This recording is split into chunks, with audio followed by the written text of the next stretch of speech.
के बाद इसके डिफरेंट सेक्शन की मैं डिस्कशन कर रहा था, जिसमें हम रेफरेंस तक कभी गए हैं।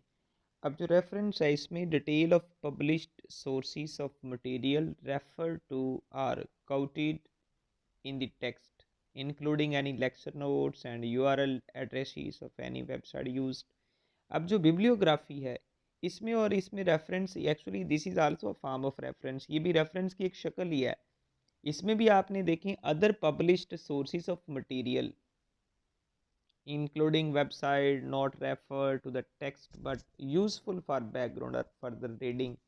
इसके अंदर भी आप दूसरे जो पब्लिश्ड सोर्सेस है वहाँ से रेफरेंस देते होते हैं, वेबसाइट का नाम लिखते हैं कि यहाँ से आपने फ़लाँ वेबसाइट से डाटा जो है वो कलेक्ट किया है। और उसके बाद है नीचे एक्नॉलेजमेंट। एक्नॉलेजमेंट का मतलब होता है किसी चीज़ को तस्लीम करना। List of people who helped you research or prepare the report including your proof readers.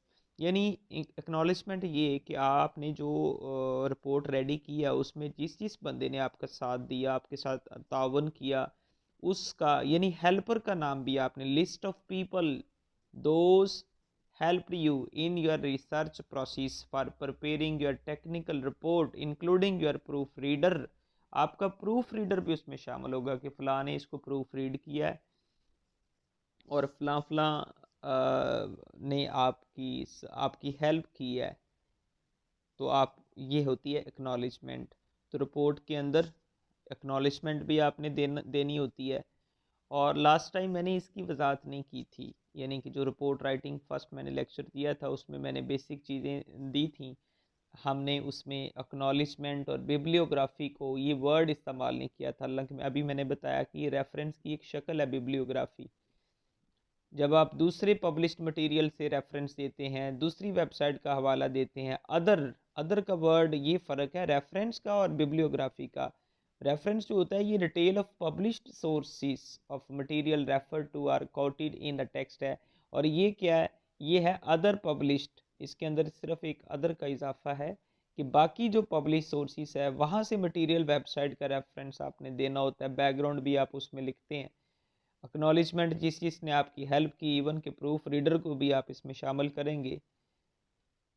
फिर उसमें लास्ट पे अपेंडिसिस आ जाते हैं।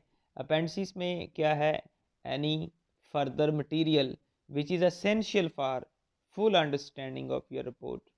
कोई भी जो एक्सटर्नल कोई मटेरियल है जो बहुत इम्पॉर्टेंट है कि आपकी रिपोर्ट को समझा जा सके, large scale diagrams, computer code, raw data, specifications, but not required by a casual reader.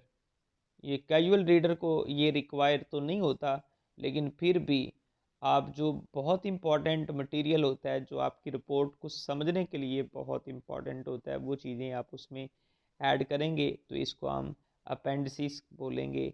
तो ये अपेंडिसिस वाला सेक्शन है।